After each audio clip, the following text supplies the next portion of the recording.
Hello friends, तो कैसे हैं आप लोग? आए पूछेंगे तो चलिए शुरू करते हैं आज की कहानी को। कहानी शुरू होती है एक जंगल से। जंगल में लकड़ी काट रहे मजदूर को अचानक से कुछ अजीब दिखा। उसने देखा कि उसका एक साथी एक रहस्यमयी परछाई से दो टुकड़ों में कट गया। पहले तो उसे लगा कि ये उसकी आंखों का एक धोखा है या फिर थकान का असर। और फिर जब वो नीचे उतरकर देखने के लिए जाता है तो वो अपने पास ही में पड़ी एक कुल्हाड़ी को उठाता है और जंगल की ओर बढ़ता है। आगे बढ़कर वो देखता है तो वो और भी ज्यादा डर जाता है। जमीन पर खून और शरीर के अंग बिखरे पड़े थे। यहाँ पर उसे समझ आ गया था कि जो कुछ भी उसने देखा ये सब उसका भ्रम नहीं था। और फिर उसका एहसास होता है कि उसका साथी एक बड़ी मुसीबत में है और वो खुद भी खतरे में पड़ सकता है। डर के मारे वो वहाँ से दौड़ने लगता है, लेकिन अचानक से वह एक गड्ढे में गिर जाता है। लेकिन किसी तरीके से वो खुद को संभाल लेता है और किसी तरीके से वो ऊपर चढ़ने में कामयाब हो जाता है। वो फिर से भागने लगता है, लेकिन कुछ ही दूरी पर जाने के बाद वो एक और जाल में फंस जाता है और इस बार एक मजबूत रस्सी ने उसे हवा में लटका दिया था। तभी वहाँ पर एक अजीबोगरीब आदमी आता है और उसे मार डालता है। दूसरी तरफ दो कपल्स जंगल में एक एडवेंचर ट्रिप की योजना बना रहे थे। उनमें से एक रिच ने हाल ही में अपनी कंपनी बेची थी और वही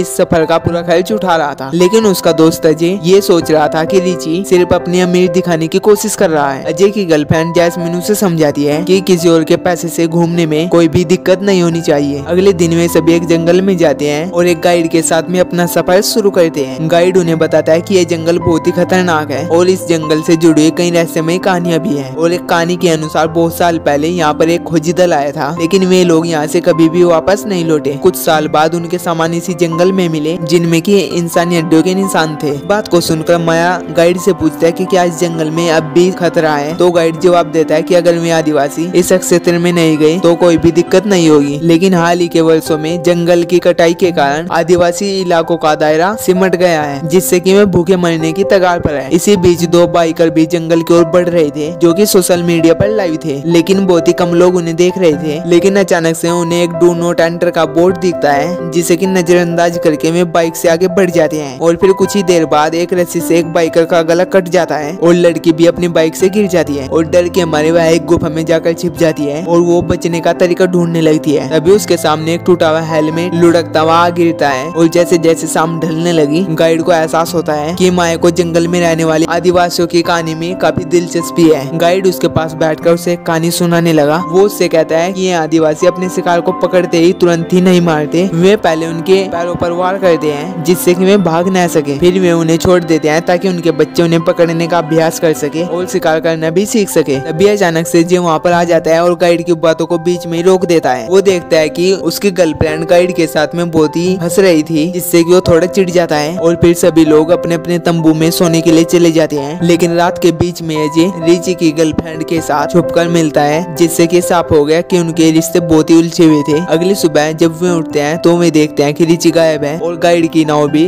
नजर नहीं आ रही थी। फिर यहाँ पर गाइड आकर सभी से कहता है कि अपना सामान जल्दी से समेट लो ताकि वे जल्दी से रिची को ढूंढ सके। फिर ये चारों लोग जल्दी से नाव में सवार होकर रिची को ढूंढने के लिए निकल जाते हैं और थोड़ी देर बाद वे नदी के दो रास्तों पर पहुँचते हैं। एक रास्ता तेज बहती हुई धारा की ओर जा रहा था, जबकि दूसरा शांत था लेकिन आदिवासियों के इलाके के पास था। गाइड को वहाँ पर जाने में खतरा नजर आ रहा था, लेकिन बाकी तीनों किसी भी हाल में रिची को ढूंढना चाहते थे। गाइड उनकी जिद के सामने झुक जाता है और उनकी बात को मान लेता है। और फिर थोड़ी देर बाद में कुछ आगे चलकर एक किनारे पर रिची की नाव को देखते हैं और अजय को उसकी एक जैकेट भी मिली, जिससे कि उन्होंने अंदाजा लगाया कि शायद वो जंगल में अंदर चला गया है। अब ये लोग भी जंगल के अंदर जाने का फैसला करते हैं, लेकिन गाइड डर के मारे रुक जाता है और वो कहता है कि वो नाव पर ही रुकेगा। गाइड उन्हें 1 घंटे के अंदर लौटने के लिए कहता है। अगर वे 1 घंटे के अंदर नहीं लौटे तो वह खुद को सुरक्षित रखने के लिए यहाँ से वापस लौट जाएगा। फिर ये तीनों जंगल में रिची को पुकारते हुए आगे बढ़ने लगे, लेकिन उन्हें कोई भी जवाब नहीं मिला। और इसी बीच जय को एक पेड़ के तने पर खून के धब्बे मिले, लेकिन ये तय करना मुश्किल था कि वो रिची का ही खून था या फिर नहीं। वहीं पर दूसरी ओर अकेले नदी के किनारे बैठे हुए गाइड को कुछ अजीब सी आवाजें सुनाई देती है। डर के मारे वह ज्यादा देर वहीं ना बैठने अपनी सुरक्षा के लिए चाकू को लेकर जंगल में आगे बढ़ने लगा। जंगल के अंदर उसने एक डरावना दृश्य देखा जहाँ पर कि 3 पुतले खड़े हुए थे, जिन्हें कि इंसानों के कपड़े पहनाए गए थे। पास की टहनियों पर काफी सारा सामान टंगा हुआ था, जिससे कि साफ था कि पहले भी कई लोग आदिवासियों का शिकार हो चुके थे। तभी उसकी नजर एक पुतले पर पड़ती है जिसकी टोपी के ऊपर नाम लिखा हुआ था। और जब वह टोपी उठाता है तो वो ध्यान से देखता है कि ये नाम उसके ग्रैंडफादर का था। ये देखकर वह काफी ज्यादा डर जाता है और तभी पीछे से उससे कुछ आवाज आती है, जिससे कि घबराकर वह तेजी से नाव की ओर भागा। नाव पर पहुंचने के बाद वह पीछे देखता है, लेकिन उसे कुछ भी नजर नहीं आता। और फिर एक आदिवासी वहाँ पर आकर उसे जान से मार मार देता है। और फिर दूसरी ओर तीनों दोस्त एक गुफा में पहुंच जाते हैं, जहाँ पर किम एक टूटे हुए हेलमेट को देखते हैं। ये लोग सोचने लगे कि ये हेलमेट यहाँ पर कैसे आया। तभी यहाँ पर इन सभी को पता चलता है कि रिची को रात का खाना सही से पचा नहीं था, इसलिए वह टहलने के लिए बाहर निकल गया था। और फिर जब ये तीनों रिची को सही सलामत देखते हैं तो वे एक राहत की सांस लेते हैं और फिर ये चारों यहाँ से वापस नदी के किनारे की ओर लौटने लगते हैं। लेकिन वहाँ पर पहुंचते ही देखते हैं कि गाइड वहाँ से गायब था और उनका सामान भी वहाँ पर नहीं था। और अजय यहाँ पर गाइड को उन्हें छोड़कर भागने के लिए आरोप लगाता है। फिर उन्हें जमीन पर गाइड का चाकू पड़ा हुआ मिलता है, लेकिन वे इस बात पर ज्यादा ध्यान नहीं देते और जल्दी अपनी अपनी नाव में बैठकर वहाँ से निकलने की कोशिश करते हैं। और फिर कुछ ही देर बाद वे एक और नाव को देखते हैं जो कि खून से सनी हुई थी और किनारे पर कुछ अजीब निशान भी थे जो कि ये इशारा कर रहे थे कि अब ये सभी खतरे में है। गर्म पानी से भरी एक कढ़ाई से भाप उठ रही थी। जिज्ञासा में चार दोस्तों ने पास जाकर देखा तो उनकी रूह कांप गई। उसमें टूर गाइड का सिर उबल रहा था। ये दृश्य इतना ज्यादा खतरनाक था कि रिची को उल्टी जैसा एहसास हुआ। वे चारों वहाँ से तुरंत ही भागने लगे, लेकिन कुछ ही दूरी पर एक विशाल पेड़ इनका रास्ता रोक चुका था। अजय कहता है कि पहले कश्तियों को इस पेड़ से नीचे से निकाल देते हैं और जैसे ही वो पानी में उतरता है तो उसे कुछ हलचल महसूस होती है। अब ये तीनों भी अजय को अकेला छोड़ने की बजाय जल्दी से आसपास में कुछ हथियार ढूंढने लगते हैं। और फिर आखिरकार माया एक भारी पत्थर उठाती है और नरभक्षी पर पूरी ताकत से दे मारती है, जिससे कि वह बेहोश हो जाता है। और इस लड़ाई के बाद ये चारों एक रात की सांस लेते हैं, लेकिन तभी इन्हें पता चलता है कि इनकी नाव तो अब बह चुकी है और अब इन्हें अपना रास्ता पैदल ही तय करना था। और उधर बेहोश हुआ नरभक्षी किसी तरीके से नदी के किनारे पर पहुंच जाता है और फिर उसका एक साथी, जिसे कि कबीले का मुखिया कहा जाता था, वो इसे देखकर ये कहता है कि अब ये बच नहीं सकता और वो बिना किसी हिचकिचाहट के उसकी जान ले लेता है। और फिर वह उसका दिल को निकाल कर खाने लगता है। और दूसरी ओर चारों दोस्त जंगल में भटक रहे थे और जल्दी अब रात भी हो जाती है, लेकिन इन चारों को कोई भी रास्ता नहीं मिल रहा था। फिर ये चारों अपने अपनी भूख मिटाने के लिए जंगल में कुछ फल तलाशने लगते हैं। और फिर रात के टाइम ये चारों बारी बारी से पहरा देने लगे ताकि ये सभी सुरक्षित रह सके। और फिर जब अजय के पहरा देने की बारी आई तो मच्छर उसे बहुत ही परेशान करते हैं। वो खुद को बचाने के लिए अपने सिर पर मिट्टी लगा लेता है और अपने पूरे शरीर को मिट्टी में छुपा लेता है और इसी वजह से वो आदिवासियों की नजर से भी बच जाता है। उसे लगता है कि वो इस नरभक्षी पर बहुत ही घातक हमला कर सकता है, लेकिन जैसे ये अजय नरभक्षी पर हमला करता है तो नरभक्षी उसे देख लेता है और वो अजय को बहुत ही जोरदार गुस्सा मारता है, जिससे कि अजय बेहोश हो गया। और फिर जैसे ही मुखिया अजय की गर्दन तोड़ने वाला था तभी पीछे से रिची आ जाता है और उसे रोकने की कोशिश करता है, लेकिन आदिवासी बहुत ही ताकतवर था। वो रिची के हाथ से एक मांस का टुकड़ा काट लेता है और अजय भी अब पहाड़ियों से नीचे गिर जाता है। अजय के सर पर चोट लगती है, जिसकी वजह से वह बेहोश हो जाता है। और जब अजय को होश आता है तो वो देखता है कि नरभक्षी रिची को पकड़कर कहीं पर लेकर जा रहे थे। और फिर अजय भी चुपचाप इन नरभक्षियों का पीछा करने लगता है, लेकिन जल्दी से समझ आ जाता है कि ये अकेला उनका कुछ भी नहीं कर सकता और अगर उसने कुछ भी गलत कदम उठाया तो उसकी भी जान खतरे में पड़ सकती थी। अगले ही पल अपनी जान बचाने के लिए अजय रिची से माफी मांगता है और घनी झाड़ियों में जाकर छिप जाता है। और फिर इसके बाद रिची को नरभक्षियों के गाँव में लेकर जाएगा, जहाँ पर उसके कपड़ों को उतारकर रस्सियों से बांध दिया गया। और फिर वे उसके पैरों को काटने लगे और फिर देखते ही देखते वह भी टूर गाइड की तरह नरभक्षियों के भोजन का हिस्सा बनने लगा। अंत में एक छोटे से बच्चे ने रिची का सर कलम कर दिया। और फिर जब सुबह होती है तो एजे दोनों लड़कियों को जगाता है और झूठ बोलता है कि रिची आगे जाकर नाव की तलाश कर रहा है। अब ये तीनों अपना सफर जारी रखते हैं, लेकिन कुछ ही देर बाद इन्हें भी नरभक्षी देख लेते हैं और इन लोगों का पीछा करना शुरू कर देते हैं। भागते हुए सबसे तेज दौड़ने वाली लड़की एक गड्ढे में गिर जाती है और फिर तभी माया ने बिना किसी हिचकिचाहट के गड्ढे में नीचे जाकर अपने दोस्त को बचाने का फैसला लिया। और फिर अजय भी एक मजबूत रस्सी से माया को बांध देता है। और फिर नीचे उतरने के बाद माया ने एक चाकू से जैस्मीन की नुकीली ट्रैप को काटा और फिर यह अपने दोस्त को सुरक्षित ऊपर खींच लेता है, लेकिन ये चैन की सांस भी नहीं ले पाते क्योंकि नरभक्षी अब इनके बहुत ही करीब आ चुके थे। अब इन लोगों के पास सिर्फ एक ही रास्ता था, अपनी जान बचाने के लिए इन्हें पहाड़ी पे से नीचे नदी में कूदना पड़ेगा। और फिर माया अपनी हिम्मत को जुटाकर नीचे नदी में छलांग लगा देती है और उसके पीछे दोनों दोस्त भी कूद जाते हैं। अब ये तीनों नदी की धारा का सहारा लेते हैं और तेजी से आगे बढ़ते रहे। सौभाग्य से इन तीनों को नदी के किनारे एक पुरानी नाव दिखती है। अब ये तीनों सी नाव पर सवार हो जाते हैं। ये तीनों बहुत ही ज्यादा थक जाते हैं और दोनों लड़कियां बेहोश होकर गिर पड़ी, लेकिन अजय सतर्क रहा और हर हलचल पर नजर रखता है। किनारे पर पहुंचते ही अजय अपनी जेब से अपना पुराना मोबाइल निकालता है और एक वीडियो रिकॉर्ड करने लगता है। तभी अचानक से एक खूंखार शिकारी, जिसे कि कबीले का सरदार कहा जाता है, वो वहाँ पर आ जाता है। वो अजय के फोन को उठाता है और स्क्रीन पर नजर डालता है। तभी अजय ने पीछे से मौके का फायदा उठाकर उसे चकमा देने की कोशिश की, लेकिन मुखिया बहुत ही तेज निकला। उसने अजय पर ऐसा हमला किया वो जमीन पर नीचे गिर पड़ता है और उठने लायक भी नहीं बचा। तभी मुखिया की नजर नदी में बहती हुई दोनों लड़कियों पर पड़ती है। वो उन्हें जिंदा पकड़ने के लिए पानी में कूदने ही वाला था कि उसने अजय को एक पेड़ से रस्सी से लटका दिया। अजय पूरी ताकत से रस्सी से छूटने की कोशिश करने लगा और फिर आखिरकार उसने पास ही एक पेड़ में घुसे चाकू को निकाल लिया और पूरी ताकत से अपनी रस्सी को काटने लगा। इसी बीच नरभक्षी भी अपने नदी में कूद चुका था और लड़कियां होश में आ चुकी थी। अब अजय भी उनके पास बहुत तेजी से पहुंचता है और इस बार उसने नरभक्षी से बदला लेने की ठान ली। उसे यहाँ पर अपने दोस्त रिची की मौत भी याद आती है, जिसे कि जंगल में ही मारा गया था। गुस्से से भरा हुआ अजय अब कोई भी गलती नहीं करना चाहता था। उसने कबीले के मुखिया के हथियार से ही कबीले के मुखिया का सर धड़ से अलग कर दिया। लेकिन रात की सांस लेने का समय नहीं था। अचानक से जंगल में और भी नरभक्षी आ पहुंचे। अब अजय भी ठान लेता है कि वो माया और जैस्मीन को बचा कर ही दम लेगा। वो अपने कदम अब आगे बढ़ाता है और नरभक्षियों से अकेला ही भिड़ जाता है। वो अकेला था और सामने नरभक्षियों का पूरा एक ग्रुप था, लेकिन वो हार नहीं मानता और फिर आखिरकार अधिक संख्या होने के कारण नरभक्षी अजय को मार डालते हैं। यहाँ पर अजय की कुर्बानी व्यर्थ नहीं जाती। दोनों लड़के जंगल से भागने में सफल रहती है और जंगल से गुजरती हुई एक गाड़ी ने उन्हें बचा लिया और हमारी ये कहानी भी यहीं पर एंड हो जाती है। आई होप अगर आपको कहानी कहीं से भी अच्छी लगी तो मैं चैनल को सब्सक्राइब करना ना भूलें और कमेंट सेक्शन में अपना ओपिनियन जरूर दें।